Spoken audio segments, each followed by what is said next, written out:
China is synonymous with opacity, obscurity and secrecy. Think about it. We still don't know how many people died of the Wuhan virus in China or how many Chinese soldiers died in last year's Galwan clash.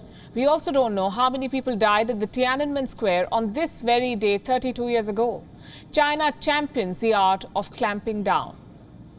The voice in the morning now she calls me. The radio reminds me of my home far away. Driving down the road I get a feeling that I should have been home yesterday. Yesterday, country road, take me home to the place of your own West Virginia.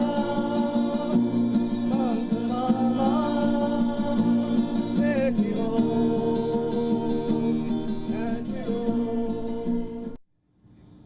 32 years ago, on this very day, China massacred democracy. It declared a war on its own people. The battleground was Beijing's Tiananmen Square. The story begins on the 15th of April, 1989. Leading reformer and former Communist Party chief Hu Yaobang had died. Chinese students poured into the Tiananmen Square to mourn Hu's death.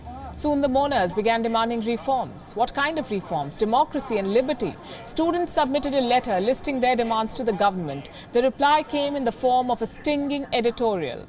The Communist Party mouthpiece called the students planned conspirators. The students were enraged. Thousands from across China came to Beijing to join these protests. On the 13th of May, they began a hunger strike. 5 days later, students began to faint. On the 19th of May, Communist Party chief Zhao Ziyang visited Tiananmen Square. He urged the students to disperse from the square. They did not. On the 30th of May, students unveiled a 33-feet statue at the square. It was called the Goddess of Democracy. 3 days later, everything changed. 9:55 p.m. 3rd of June.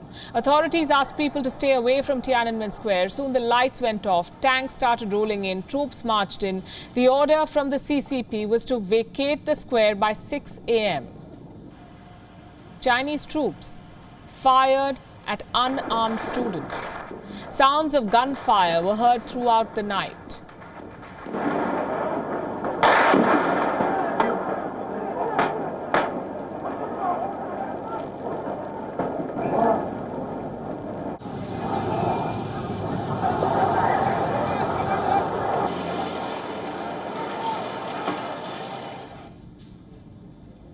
The Goddess of Democracy was pulled down. No one knows how many students were killed that night, but along with them died the hope for democracy in China.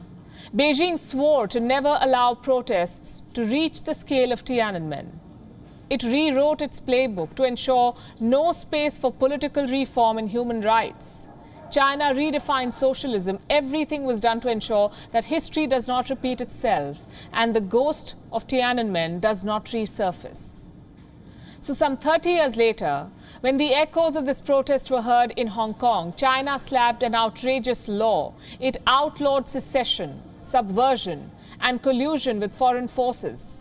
China could not deploy tanks to downtown Hong Kong, so it crippled the city-state with a security law. It induced fear in the hearts of people by arresting key figures of the Hong Kong pro-democracy movement. 1 year on, Hong Kong's annual candlelight vigil in memory of Tiananmen Square has been banned. The site has been sealed off. Its organizer has been arrested. Why? Apparently, Wuhan virus. I must stress that unauthorized assembly is an offense. In fact, it is a very serious offense that facing the penalty of a maximum of 5 years imprisonment. The June 4th Museum in Hong Kong has also been shut down, apparently over a licensing probe. China can suppress the demand for democracy, but it cannot silence it. What you see on a screen is the Pillar of Shame. It's a structure in Hong Kong that commemorates the Tiananmen Square victims. Earlier today, students of Hong Kong University gathered in front of the sculpture. They laid flowers. They observed a moment of silence. The spirit of Tiananmen Square is still alive in the students of China. US Secretary of State Antony Blinken tweeted, June 4th is the 32nd anniversary of the PRC's deadly crackdown in Tiananmen Square, killing thousands of protesters simply calling for their rights and freedoms to be respected. Human rights are universal, and all governments must protect and promote them. Well, here's something you should know. 32 years back, the US was shy of calling out China. Today, it is taking the dragon head on. Many other countries like America have changed their approach towards China in the last couple of years. They have come to realize that China cannot be allowed to terrorize people at home and outside. In 1989, China killed unarmed students and threw all details under the table. 31 years later, it provoked Indian soldiers in Ladakh and suffered heavy casualties, but covered up the numbers again.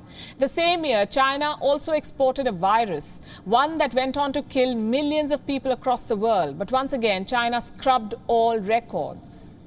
Nothing was shared, either on the virus or its origin or the real death toll in Wuhan.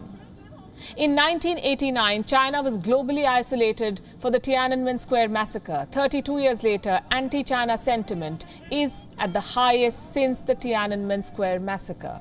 And I'm not saying this. A dossier by China's Ministry of State Security is saying this. Sooner or later, the world will make China pay. WION is now available in your country. Download the app now and get all the news on the move.